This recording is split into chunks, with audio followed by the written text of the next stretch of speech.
Hello, welcome. Our presentation today is Worlds, Not Screens, Immersive Storytelling for Learning, Work, Care and Culture. Immersion is not another screen. It's a world with roles, goals, and consequences. Our body becomes a medium of the story. Place becomes the stage, and the other becomes a co player. The story is not watched, it's inhabited. And that turns attention into action and action into learning. Here is our path.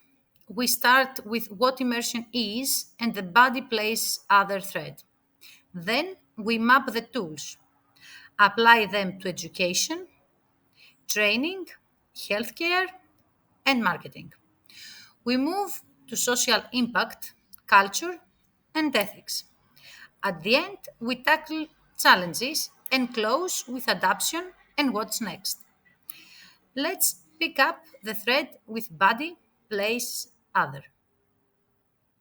In every immersive plan, we ask, what is the body doing? Where is the action located? Who do we meet? This trio shapes the dramaturgy of lessons, training, and campaigns. Storytelling is not decoration, it is the meaning, structure that binds sensation, space, and social exchange. With that thread, which technologies serve which story moves? VR builds a complete world with rules, and this is great for role, risk, and consequence. AR layers context onto real places, so it's great for just in place guidance. MR lets us handle digital objects in our room, and it's great for collaborative making. 360 scales easily on phones, is less interactive but strong in making atmosphere.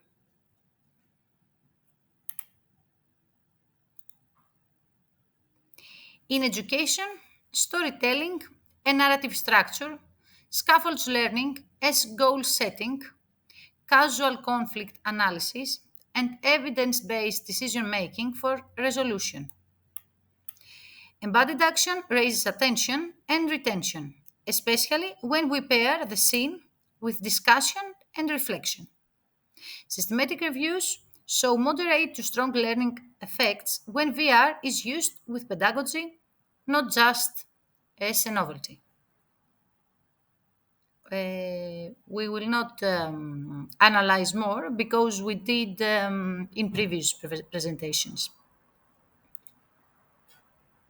Workforce training uses four story patterns that turn practice into safe, memorable action. First, safety incident arcs place learners in time bound, high risk scenes where choices have clear consequences, so procedures become habits under pressure. Second, process quality stories walk step by step through a task with visible checkpoints and a goal, making standards concrete. Third, customer service narratives stage short dialogues with shifting emotion states. So staff learn to read cues, de-escalate, and resolve needs. Fourth, soft skill scenarios branch to multiple endings, then loop back with a feedback, helping people rehearse judgment and reflection. At scale, these patterns deliver real results. Walmart used VR to shorten training time and raise assessment scores across thousands of associates, while another example, Airbus, reports faster design validation and measurable quality gains using mixed reality workflows on the shop floor.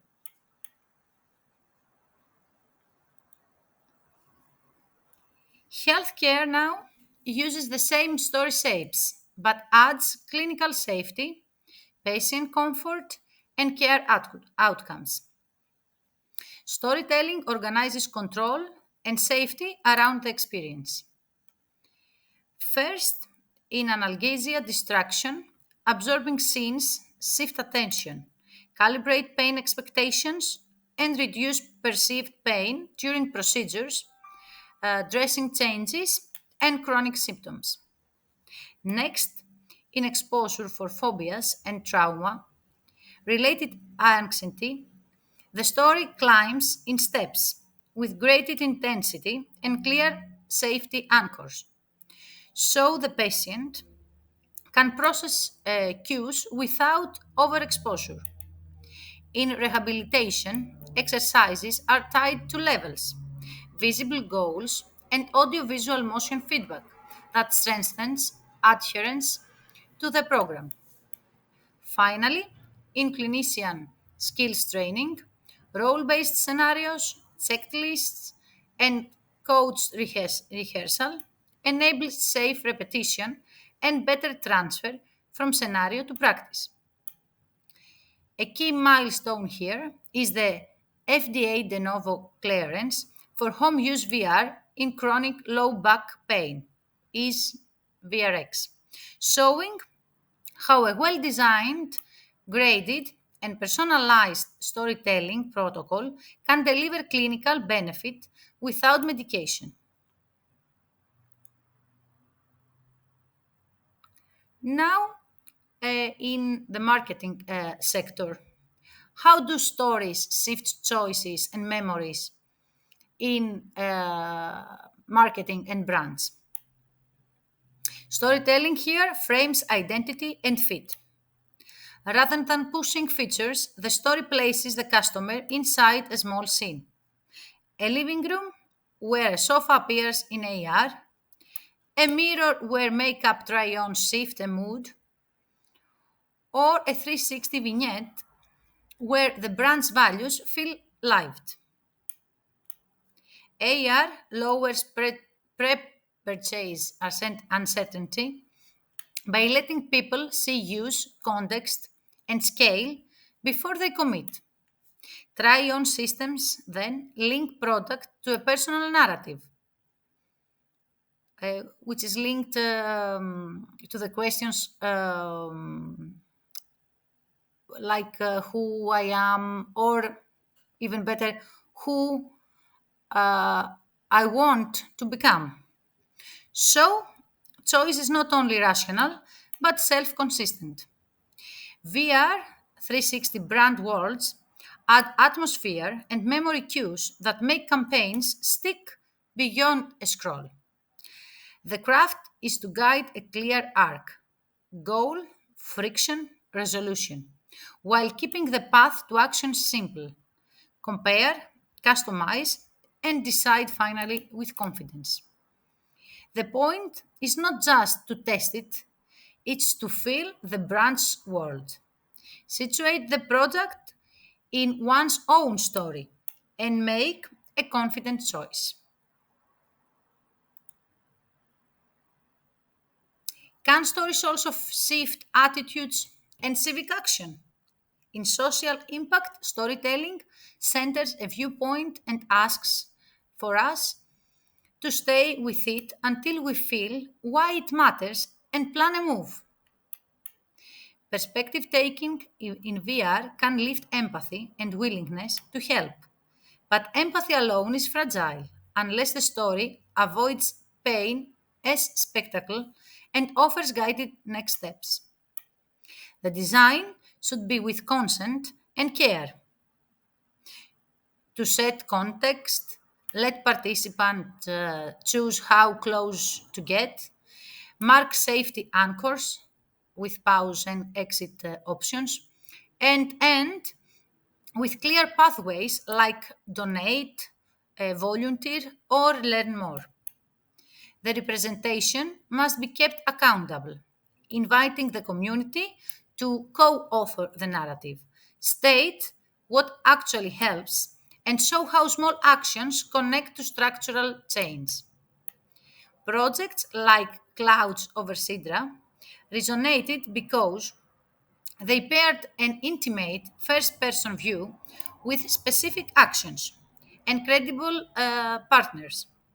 It is a lot more than a passing shock. Culture and heritage extend this with time and place. Preserving memory informs people can explore and share. In culture and museums, photogrammetry and LIDAR turn fragile places and objects into digital twins that can be explored without wear. When exhibits add simple who, where, why threads, visitors don't just look, they participate. They follow a place based arc, zoom into craft details, compare versions across time, and build mini stories of their own for lessons or tours. Open initiatives like Global Heritage Scans and public 3D collections let teachers, students, and community remix assets into worksheets, guided walks, or short videos, turning archives into everyday learning resources. With such power, ethics must be designed in consent, context, and access. In immersive work, ethics is not an afterthought. It is designed in from the first storyboard. It has to start with informed consent that is easy to understand and revisit inside the experience with plain language, a quick recap at the moment of capture, and a visible pause exit control. Especially in the education sector, is needed attention. Extra attention. Pupils are minors and deserve extra care. Small missteps with data or content can cause real harm.